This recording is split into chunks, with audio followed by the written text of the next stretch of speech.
I went for a walk the other day, like I do every day, because it's so good for my midlife health.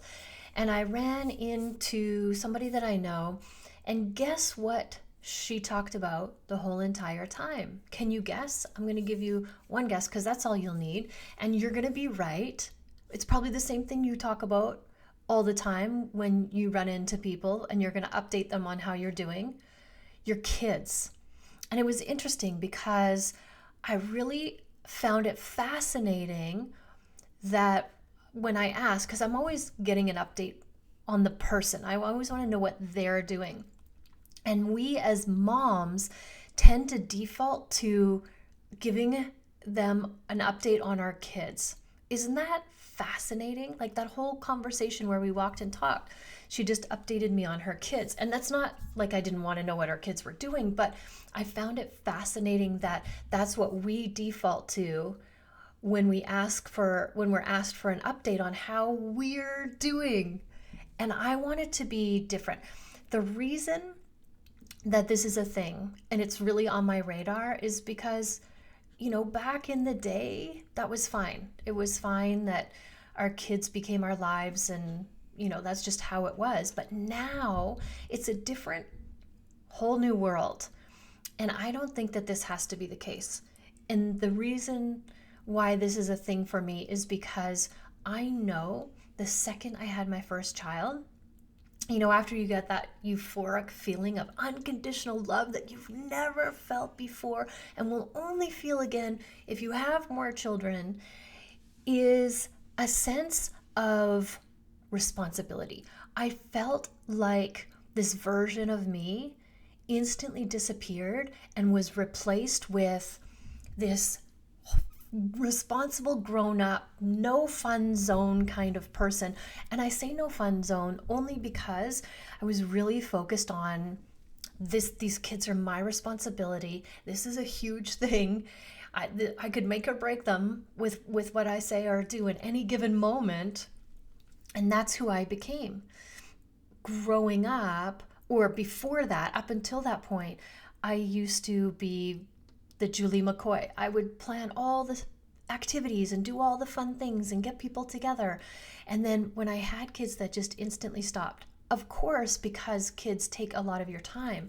But there's another reason, and that's what I wanted to talk about today, is we as women just have this sense of obligation that these kids are 100% fully our responsibility.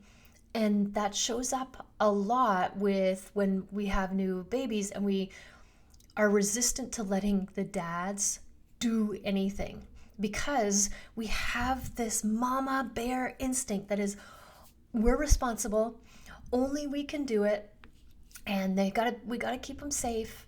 And the only way I know 100% for sure, because I don't know what I'm doing, and the only way I know that they'll be safe for sure is if I do it. And then what we create down the road is the invisible workload, which is where we do everything because it started as us, which is legit, like our instinct being, no, I have to do this. The baby needs me, only I can do this.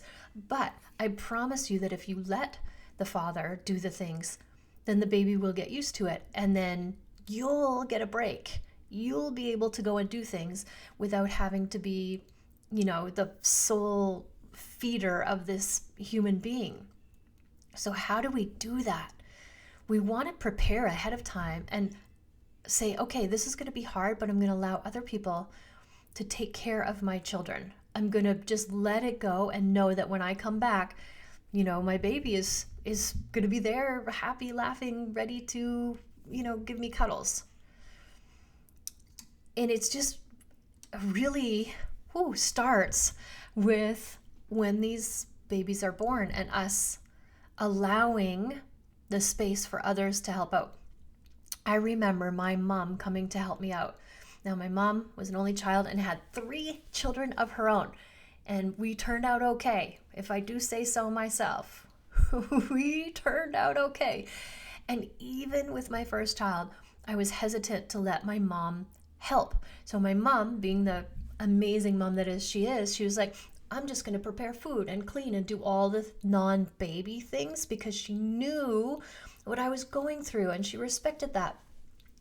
And she allowed me to go through my process. And then along came Santos, my second child, and I was like, hey, janitor, do you want to take care of my child? Do you like, I would let anybody take care of him or help out because you're so desperate and exhausted, and you've learned your lessons from the first one. So how can we take that where we are now in our midlives and then let go of what we created? And it can be hard because if our kids are 20 years old or 30 years old, we've been doing this for 30 years. So how do we let it go and create the space for ourselves so that when somebody asks us, what's new? What are you up to? How you doing? We talk about ourselves. And I have a challenge for you. Just because of this, I'm like, this is going to be a good challenge. I want to challenge you that anytime you come across somebody and somebody asks how you're doing and what you've been up to only reply with how you're doing and what you've been up to. Only talk about your kids if they specifically ask about your kids. And if they don't ask about your kids, only update on you. And I know I could feel like people getting tense just hearing that, but give it a try. And allow it to be about you. Allow yourself to talk about you. And here's a little tip. Here's what could make it easier. Here's what will make it easier. Make a list of 10 things that you can talk about, that you like, that are important to you, that you've been doing, that are in your world, but that don't relate to your children. And just have the bullet points. Just write them out. So now that you've written them out, boom, they're in your brain. And next time Sally comes up and is like, hey, Heather, how you doing? What's up? I'll be like, well, actually, I've become obsessed with tennis and growing plants and trying to learn Spanish. Can you imagine that? And that's where the conversation starts. And every time the person you're talking to starts to talk about their children, I want you to, without making it a thing, I want you to try to steer them back towards them talking about themselves. So it doesn't have to sound like, whoa, I don't want to hear about your kids. I want to hear about you. It could sound like, and so what do you do last night? What do you do on the weekends? Did you create a new hobby? Like, what are you obsessed with? That's what I would do. I've become obsessed with tennis, gardening, and Spanish. What about you? What have you become obsessed with? Tell me everything. And then get the conversation going from that place. From a place of you as an individual and not as Phoenix and Santos's mom. And it's going to be a lot harder than you think. Because for, 21 years, this is how we've been identifying. We didn't even have a name for the past 21 years. We were just Phoenix's mom. And we were okay with that. And we called the other moms, Jordan's mom. We did it too. And so how can we allow ourselves to be ourselves, to focus on ourselves? And when I coach people, I talk about putting yourself first. And a lot of the time when they start to get used to the idea, they'll talk about they'll be like, okay, I'm going to be selfish. And I don't think it's selfish, actually. I think it's this most selfless thing you can do. Because the more you take care of yourself, the better you show up for everybody around you, and everybody wins. It's just breaking down this social construct of what, our role is as a mother, and we're redefining it. And in midlife, we're just going to cut the cord. We're going to cut the cord and we're going to make it about us. And only when people ask specifically about our children will we regale them with, how awesome these humans are that we've raised. So you have to make the list. You have to be prepared because the default is always that. And I don't want it to be that. And notice what comes up when I say this. There's going to be resistance. Because what's going to come up is like, oh my gosh, I don't have anything to talk about because they are my life. They've what I've been working on for the past 21 years. And that's the whole point. Is you got to go create stuff to talk about.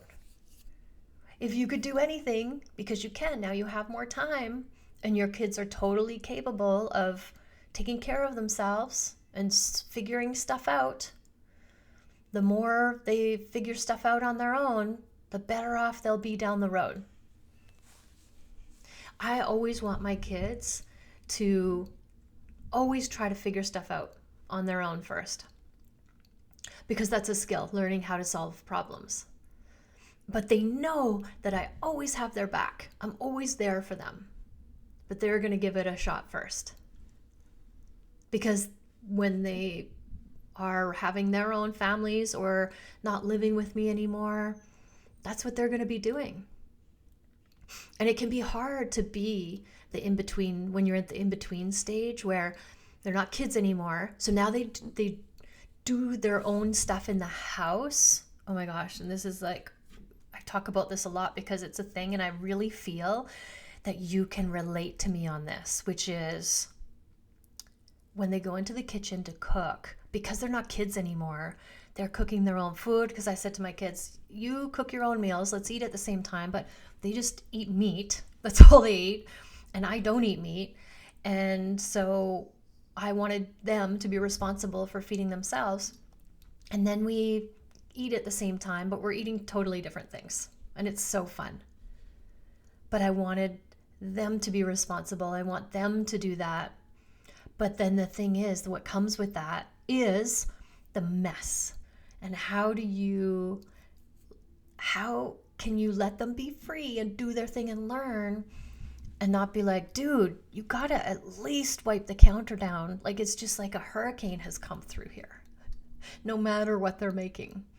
And then you'll be like, before you make anything, you have to like do a full on like cleaning, like super scrub cleaning before you can even cook in the kitchen, because it's so disgusting. And then you're like, half an hour later, you're like, oh, okay, now I'm gonna cook my food. And then you cook your food and you clean it up. And as you leave the kitchen, you look back and you see the little bing, the shiny, it's just like sparkling. And then on your way out, your kid passes you on the way into the kitchen and you're like, oh, damn. And you just take one last look at that pristine kitchen and just kiss it goodbye. And then you turn back around and just keep on going because you know what's about to happen. I know, you know. That can be the hardest part, but that's part of the letting go. Hey, if I want them to cook their own food, they're going to make a mess. And then there's a fine line between like just clean up and nagging and still encouraging them to do their own thing. So then there's that. But the whole purpose of this podcast today was really to be like encouraging you to think about yourself as your own independent person. And whenever you come across other people and they're asking you how you're doing and what you've been up to, always to make it about yourself. And not in a way that like that sounded horrible. Make it about you. No, just talk about yourself and your life, because now that's what it is. It's your life. You get to be that person. And when I say be that person, it could be any person, because remember, all of this is just made up. And when I coach with my clients, I help them to coach the unconscious brain and to realize that everything that's created is created in our brain. Because I'll experience a situation and the person standing right next to me is experiencing something totally different. Why? Because they're thinking about it with their brain. And then the experience is neutral, and it's what they're thinking or feeling that makes it good or bad, right, wrong, or indifferent, whatever that is. And so you can create that for yourself. You could be like, okay, now I'm not going to be, this person's mom anymore. I'm going to be Heather again. And then I get to be curious. What would that look like? What would that feel like? What would I do? Who would I be? How would I show up all the time? And then I go and I play. I have fun with it. And I try it out. I'd be like, oh, that was really good. I'm going to do that more often. I'm going to be that person more often. And then if it didn't work out for you, be like, no bueno. See you later, Sally. I'm not going to be that person again. I did not like that. And you get to have fun with it. You get to play and experiment. That's what this is about. We have all this experience. We have all this wisdom. And we have money because we're working and we don't have to pay for our kids anymore, or less, because they're becoming more independent and paying for more of their stuff or all of their stuff. Or maybe they don't even live at your house anymore and you totally are only paying for you, or you and your partner are paying for each other. Like that is where it could be. And so you have all of this freedom. You have the time freedom, you have the financial freedom, you have the brain freedom, you have the heart freedom, you have the curiosity freedom to only wonder about yourself. If I could be obsessed about anything, and I use that word because I find in midlife I become obsessed with stuff that it was always there, and now all of a sudden it's like I'm seeing it for the first time. Somebody bought me a Christmas cactus, obsessed with it. Just like, wow, this is the craziest plant ever. I love this Christmas cactus plant. And because people used to give me poinsettias, and I don't know, that was before I was a plant person, and I hated them. I didn't like them. I don't know why. And they'd last all year. And I'm like, damn, this is the one, like I used to kill all the plants, and this is the one that I couldn't kill. And I didn't like it. I don't know why I didn't like it. And then Sylvia gave me a Christmas cactus plant and changed my life. It's so beautiful. It's cactusy, which makes it easy to take care of. But the flowers are so beautiful. And we named ours. We always, every time we get a plant, we always have a fun contest and see who can name it.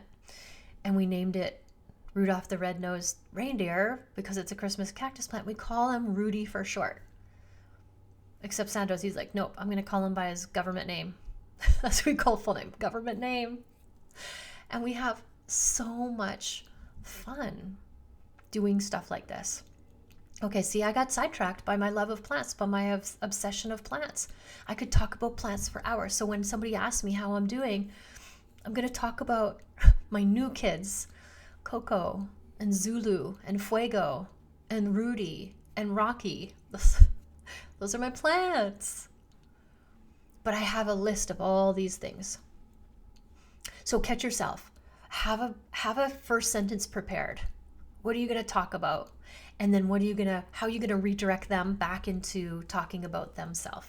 And I want you to catch yourself when you do it. Because this sounds like an easy challenge, but it's harder than you think. Because if we're not conscious, if we're not mindful, we will default to talking about our children. So we have to be mindful and conscious and then choose to talk about ourselves from a place of passion and play and curiosity. And then just notice how they talk about themselves when they're talking about, just be curious about that. And I bet you at some point they will deviate back to the kiddos. But you've got your magic questions to guide them back onto the path of becoming their own person again. And think about this. This is how you can help a sister out. Just by doing this one thing. Gently guide them back to the path of putting themselves first and talking about themselves. And becoming an independent person. And see what happens. See what crazy fun things that they're doing. Get some good ideas. Give them some ideas. And then leave that conversation saying to yourself, damn, that was so good. Why? Because I talked about myself. That was so good. I'm a person again. I'm an individual person with a name and hobbies and passions. And I'm helping other midlife women do the same. And then you're going to create the midlife that you absolutely love and adore. And that will be the topic of all your discussions and interactions with other human beings from this point forward. So go out there, sisters, and just talk about yourself as much as humanly possible and love every second of it. Because you're making the world a better place by showing up as you. Thank you for listening. Always, always, always love yourself first and have an amazing day.